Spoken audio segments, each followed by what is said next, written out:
Good morning students. मैं Ganesh Kumar Chaudhary, assistant professor chemistry government college Barmer. BSc first year की online class में inorganic chemistry के first unit covalent bond के अंदर last class में संकरण तथा संकरण के नियम पर डिस्कस किया था। आज की क्लास में संकरण के प्रकार तथा सरल अकार्बनिक अणुओं तथा आयनों की आकृति पर डिस्कस करूंगा। संकरण के कई प्रकार हैं, तो ये संकरण के जो सभी प्रकारों पर डिस्कस अलग अलग क्लास में किया जाएगा और उस संकरण से संबंधित जो भी इनऑर्गेनिक मॉलिक्यूल है जो महत्वपूर्ण है उनकी आकृति पर डिस्कस किया जाएगा। आज शुरुआत करते हैं sp संकरण से। sp संकरण क्या होता है? sp हाइब्रिडाइजेशन में एक H कक्षक होता है तथा एक P कक्षक आपस में मिश्रित होकर समान ऊर्जा तथा समान आकार के दो नए संकरित यानी हाइब्रिडाइज कक्षक बनाते हैं।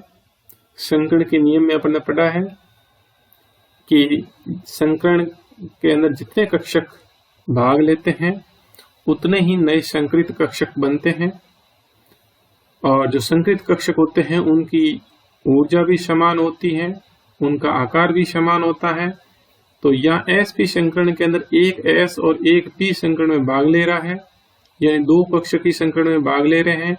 तो यही आपस में मिश्रित होकर के अपनी ऊर्जाओं का पुनर्वितरण करके समान ऊर्जा के समान आकृति के दो नए संकरित कक्षक बनाते हैं और ये दो नए संकरित कक्षक आपस में 180 डिग्री के कोण के ऊपर अभिविन्यासित हो जाते हैं। इन संकरित कक्षकों के मध्य 180 डिग्री का बॉन्ड एंगल ही ऐसा एंगल है जिस पर इन दोनों के अंदर उपस्थित इलेक्ट्रॉनों के बीच प्रतिकर्षण कम से कम हो।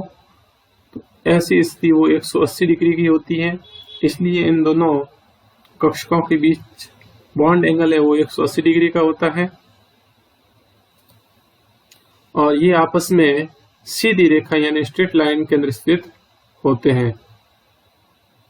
इसके कुछ एग्जाम्पल या उदाहरण sp संकरण के कुछ मॉलिक्यूल्स के, जिसमें बेरिलियम के फ्लोराइड हैं, बेरिलियम का क्लोराइड है, एथाइन है और कार्बन डाइऑक्साइड है। ये कुछ इनके एग्जाम्पल है जिनमें केंद्रीय परमाणु का संकरण है वो sp संकरण होता है।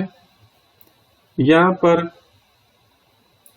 डायग्राम में बताया हुआ है कि ये जो s कक्षक है गोलाकार आकृति का और ये p कक्षक जो द्विपाली वाला डंबलाकार आकृति का, इन दोनों की आकृतियां अलग अलग है, लेकिन जब इन दोनों ने संकरण में भाग लेकर के नए दो संकरित कक्षक बनाए sp संकरित कक्षक, तो उन दो sp संकरित कक्षकों की आकृति है वो बिल्कुल समान होती है।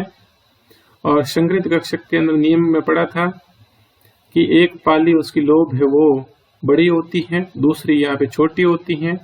तो यहाँ ये जो दो sp संकरित कक्षक है जो 180 डिग्री के बॉन्ड एंगल पर व्यवस्थित हुए हैं, तो इसमें आप देख रहे हैं एक जो बड़ी पाली लोब है जिसमें इलेक्ट्रॉन पाए जाने की संभावना अधिक है, तो ये बड़ी वाली पाली और इसकी ये जो है दूसरी छोटे वाली इसकी लोब है। इसी प्रकार दूसरे वाले कक्षक की ये बड़ी वाली और ये इसकी छोटे वाली। तो इस प्रकार से यहाँ पर ये दो sp संकरित कक्षक एक दूसरे से 180 डिग्री के बॉन्ड एंगल पर अभिविन्यासित हो जाते हैं। इसमें अपन कुछ एग्जाम्पल के द्वारा यहाँ आगे डिस्कस करते हैं, जिसमें पहला एग्जाम्पल है बेरिलियम क्लोराइड का है। तो बेरिलियम क्लोराइड अणु में संकरण किस प्रकार से होता है?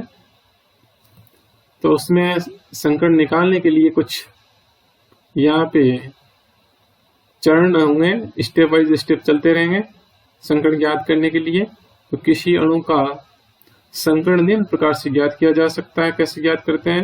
जिस अणु का संकरण निकालना है उस अणु का विभिन्न बंधों को दर्शाता हुआ रेखा चित्र बनाया जाता है। सबसे पहले की बात करते हैं, जैसे यहाँ पे बेरिलियम क्लोराइड के अंदर यहाँ पे जो परमाणु संख्या में कम है वो यहाँ पे सेंट्रल एटम होगा, केंद्रीय परमाणु होगा।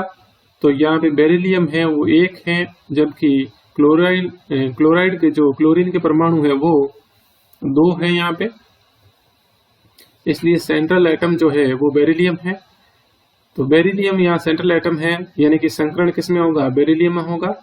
बेरिलियम यहाँ पे एक क्लोरीन परमाणु के साथ में एक सिग्मा बंध बनाता है और दूसरे क्लोरीन परमाणु के साथ में दूसरा सिग्मा बंध बनाता है। इस प्रकार से इस मॉलिक्यूल में 2 सिग्मा बंध बनते हैं। ये रेखा चित्र के द्वारा दर्शाया गया है। अब इस अणु में केंद्रीय परमाणु यानी सेंट्रल एटम को चुनते हैं, और वो किस प्रकार से चुनते मैंने बता दिया। जो संख्या में कम होता है वो सेंट्रल एटम, जैसे यहाँ पे बेरिलियम क्लोराइड अणु के अंदर केंद्रीय परमाणु जो है सेंट्रल एटम वो बेरिलियम है, जिसमें संकरण होता है, यानी संकरण हमेशा यहाँ पे केंद्रीय परमाणु में होगा। अब उस केंद्रीय परमाणु का इलेक्ट्रॉनिक विन्यास लिखते हैं। उसके बाद का नेक्स्ट स्टेप है कि उस केंद्रीय परमाणु का इलेक्ट्रॉनिक विन्यास लिखा जाता है। जैसे बेरिलियम की निम्नतम अवस्था में इसका इलेक्ट्रॉनिक विन्यास इस प्रकार से होता है। बेरिलियम के अंदर 4 इलेक्ट्रॉन होते हैं, परमाणु क्रमांक 4 होता है इसका। तो 4 इलेक्ट्रॉन यहाँ पे 1s2 2s2 इसका इलेक्ट्रॉनिक कॉन्फ़िगरेशन है। तो 1s2 के अंदर 1s में ये 2 इलेक्ट्रॉन दिख रहे हैं और 2s में भी 2 इलेक्ट्रॉन दिख रहे हैं, यानी 1s और 2s दोनों कक्षक जो है वो पूर्ण भरे हुए होते हैं। ये इसका ग्राउंड स्टेट के अंदर इलेक्ट्रॉनिक कॉन्फ़िगरेशन है। अब अणु के रेखा चित्र से पता लगता है कि केंद्रीय परमाणु ने कुल कितने तथा किस प्रकार के बंध बनाए। ये रेखा चित्र से पता लग जाता है। एक बंध बनता है किसी के बीच में, परमाणु के बीच में, तो वो सिग्मा बंध होगा। पहला बंध हमेशा सिग्मा बंध बनता है, दूसरा बंध पाई बंध बनता है। ये नियम के अंदर पहले पढ़ चुके हैं। तो एक बंध बना हुआ है तो वो सिग्मा बंध है, यानी यहाँ पे सिग्मा बंध बने हैं। कितने संख्या में बने हुए हैं, तो एक या इस क्लोरीन परमाणु से, दूसरा इस क्लोरीन परमाणु से, टोटल यहाँ पे 2 सिग्मा बंध बने हुए हैं। तो ये इससे पता लग जाएगा। यहाँ पे बेरिलियम क्लोराइड में बेरिलियम ने कुल 2 सिग्मा बंध बनाए हैं। हम जानते हैं कि 2 सिग्मा बंधों का निर्माण हेतु बेरिलियम के पास 2 अयुग्मित इलेक्ट्रॉन होने चाहिए, यानी जितने सिग्मा बंध बनेंगे उतने यहाँ पर अनपेयर्ड इलेक्ट्रॉन आवश्यक होते हैं। अतः बेरिलियम के 2s कक्षक में से एक इलेक्ट्रॉन 2p में उत्तेजित यानी एक्साइटेड होकर 2 अयुग्मित इलेक्ट्रॉन प्रदान करता है, जो कि 2 क्लोरीन परमाणुओं के अयुग्मित इलेक्ट्रॉनों के साथ युग्मित यानी पेयर्ड होकर के 2 सिग्मा बंध बनाते हैं। यहाँ पर ये जो इसका निम्नतम अवस्था में इलेक्ट्रॉनिक विन्यास बेरिलियम का, तो यहाँ 2s से एक इलेक्ट्रॉन यहाँ पे उत्तेजित होगा एक्साइटेड स्टेट के अंदर, यानी 2p में एक इलेक्ट्रॉन यहाँ से जाएगा। तो एक जो इलेक्ट्रॉन यहाँ से गया है वो आगे जाने वाला भी यहाँ पे अयुग्मित यानी अनपेयर्ड होगा, और पीछे एक रह जाएगा तो वो भी अयुग्मित होगा। इस प्रकार से एक यहाँ पे इलेक्ट्रॉन 2s से 2p में उत्तेजित होते ही कुल अयुग्मित इलेक्ट्रॉनों की संख्या 2 हो जाती है। जैसे यहाँ पे ये इसकी उत्तेजित यानी एक्साइटेड स्टेट के अंदर इलेक्ट्रॉनिक कॉन्फ़िगरेशन दिया हुआ है बेरिलियम का। तो यहाँ से एक इलेक्ट्रॉन है 2s से इलेक्ट्रॉन है वो 2p में चला गया है। अब यहाँ 2s में भी एक इलेक्ट्रॉन और 2p में भी एक इलेक्ट्रॉन, दोनों के दोनों इलेक्ट्रॉन यहाँ पे अनपेयर्ड इलेक्ट्रॉन है, और ये दोनों यहाँ पे सिग्मा बंध बनाते हैं, और ये दोनों के दोनों यहाँ पे दोनों क्लोरीन परमाणुओं के साथ में सिग्मा बंध बनाते हैं। अब संयोजकता कक्ष यानी वैलेंस सेल के इलेक्ट्रॉन युक्त कक्षकों का संकरण करा देते हैं। इसके बाद में यहाँ पे जो अयुग्मित इलेक्ट्रॉन है वैलेंस सेल में, उस वैलेंस सेल के अयुग्मित इलेक्ट्रॉन, बात यहाँ पे वैलेंस सेल की करते हैं। वैलेंस सेल यहाँ पे 2s और 2p की बात करते हैं। तो इनके अंदर यहाँ पे एक एक इलेक्ट्रॉन है, तो इनके बीच में यहाँ पे संकरण करा दिया जाता है। संकरण यहाँ पे अपन बात करते हैं तो ये लगभग समान ऊर्जा वाले कक्षकों के बीच होता है। तो यहाँ पर 2s और 2p के एक 2s का एक 2p का कक्षक है, आपस में संकरण हो जाएगा। ये इस प्रकार से अयुग्मित इलेक्ट्रॉन वाले दो कक्षकों में अंदर एक s है और एक p है, इसलिए sp संकरण हो गया और इस प्रकार से बेरिलियम में sp संकरण हो जाता है। और इस प्रकार से बने दो sp संकरित कक्षकों में, ये जो बने हुए दो sp संकरित कक्षक है, उन संकरित कक्षकों में एक एक अयुग्मित इलेक्ट्रॉन रहता है। समान ऊर्जा समान आकृति के sp संकरित कक्षकों में एक एक अयुग्मित इलेक्ट्रॉन रहेगा, जो कि क्लोरीन परमाणु के p कक्षक में उपस्थित अयुग्मित इलेक्ट्रॉन के साथ युग्मित होकर के दो सिग्मा बंध बनाते हैं। इन क्लोरीन परमाणु का कौन सा कक्षक? p कक्षक, और p कक्षक के अंदर एक अयुग्मित इलेक्ट्रॉन रहता है एक क्लोरीन परमाणु के। तो दो क्लोरीन परमाणु है, उन दोनों के अंदर एक एक अयुग्मित इलेक्ट्रॉन है। वो एक एक अयुग्मित इलेक्ट्रॉन या संकरित कक्षकों में उपस्थित अयुग्मित इलेक्ट्रॉनों के साथ में युग्मित यानी पेयर्ड होकर के दो सिग्मा बंध बनाते हैं। अतः बेरिलियम क्लोराइड की आकृति रेखीय यानी लीनियर होती है तथा बॉन्ड एंगल है इनके बीच में वो 180 का होता है। किस प्रकार से इसकी आकृति होती है बेरिलियम क्लोराइड की, तो ये दर्शाई हुई है यहाँ पे। देखो ये यहाँ पे सेंट्रल एटम बेरिलियम और इसके ये संकरित कक्षक, यानी इसमें एक लोब बड़ी और दूसरे वाले छोटे वाली, ये इस प्रकार से 180 के एंगल में व्यवस्थित। अब इस संकरित कक्षकों में एक एक इलेक्ट्रॉन और एक इलेक्ट्रॉन यहाँ पे, जैसे ये p कक्षक है क्लोरीन का, उसमें उपस्थित इलेक्ट्रॉन आपस में यहाँ पे ओवरलैपिंग अतिव्यापन के फलस्वरूप यहाँ पे सिग्मा बंध बन गया है एक। ये यहाँ पे अक्षीय अतिव्यापन और इस अक्षीय अतिव्यापन यानी एक्सियल ओवरलैपिंग, और जिसके फलस्वरूप सिग्मा बॉन्ड इस साइड में बन गया। ऐसे ऐसे दूसरे क्लोरीन परमाणु से इस साइड में भी सिग्मा बंध बन जाता है। ये यहाँ पे बेरिलियम क्लोराइड की स्ट्रक्चर है और इसको रेखा चित्र इस प्रकार से इसके दर्शाया जा सकता है। इसकी संरचना को बेरिलियम सेंट्रल एटम, एक सिग्मा बंध क्लोरीन से, दूसरा सिग्मा बंध और 180 डिग्री का बनेगा। यदि किसी अणु में पाई बंध भी हो, तो जैसे कोई अणु है उसमें पाई बंध हो, तो ये ध्यान रहे कि पाई बंध वाला अयुग्मित इलेक्ट्रॉन कभी भी संकरण में भाग नहीं लेता है। किसी अणु के अंदर पाई बंध बन रहा है तो उसकी बात कर रहे हैं। सिग्मा बंध पहला बंध और सेकंड बंध बन रहा है बॉन्ड, तो वो पाई बॉन्ड होगा।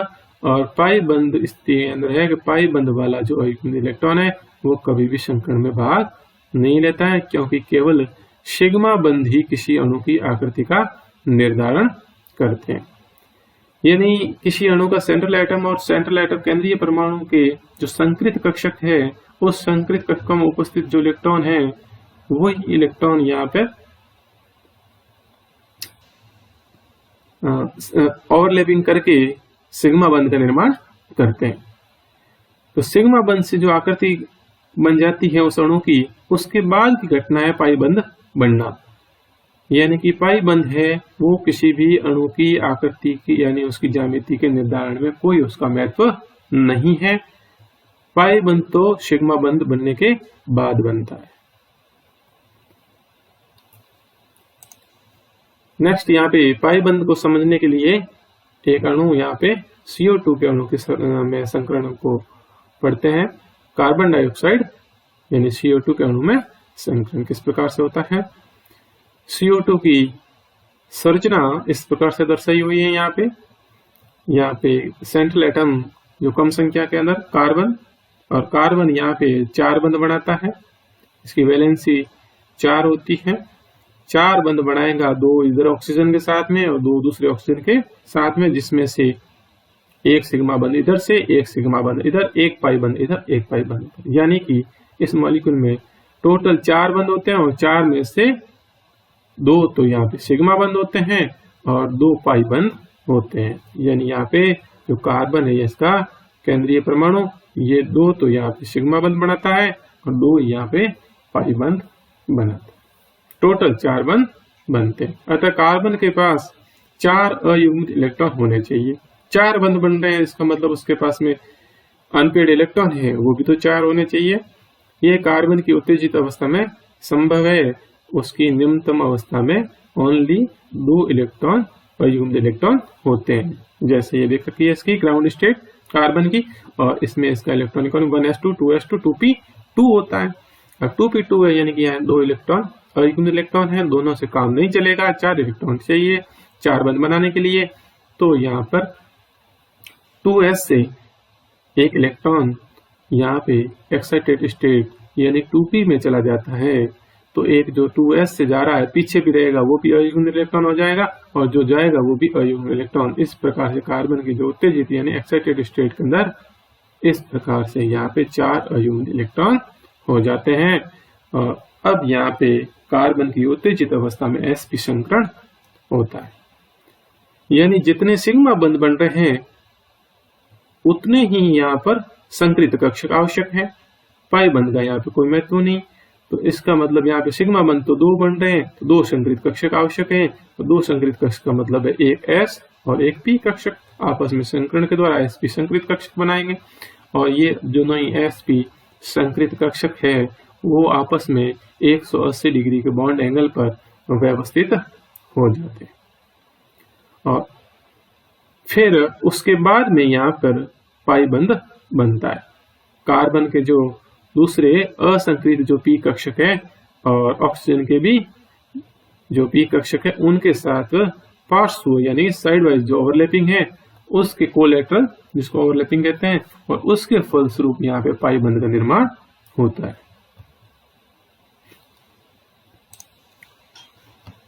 स्पष्ट है कि पाई बंध बनाने के लिए 2 इलेक्ट्रॉन अलग रखने पर संकरण sp आता है। अतः CO2 एक रेखीय अणु है यानी लीनियर अणु है। sp संकरण होगा तो आकृति हमेशा लीनियर होगी, यानी sp संकरण का मतलब 2 संकृत कक्षक बने और 2 संकृत कक्षक आपस में 180 डिग्री के बॉन्ड एंगल पे ही व्यवस्थित होंगे, और 180 डिग्री का हुआ तो उसकी आकृति भी लीनियर यानी रेखीय ही होगी।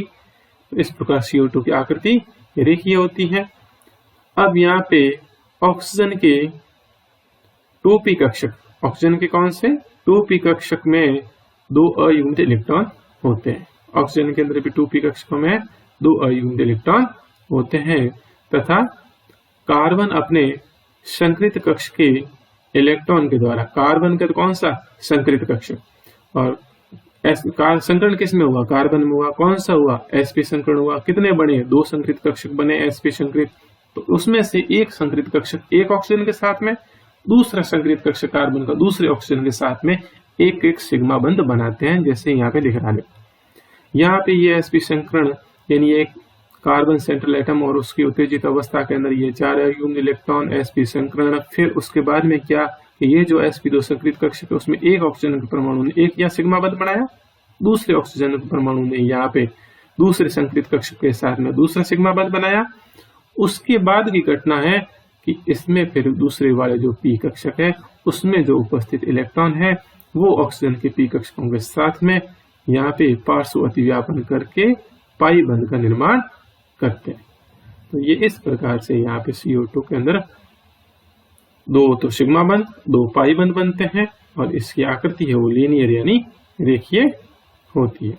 तो ये तो आज की क्लास में मैंने sp संकरण पर डिस्कस किया और sp संकरण के कुछ एग्जाम्पल के द्वारा इनको समझाया गया। आगे की क्लास में नेक्स्ट जो क्लास होगी उसके अंदर मैं sp2 संकरण और sp3 संकरण जो आगे के संकरण हैं उनके अंदर उनके संबंधित कुछ मॉलिक्यूल्स उनके ऊपर डिस्कस करूंगा। Thank you.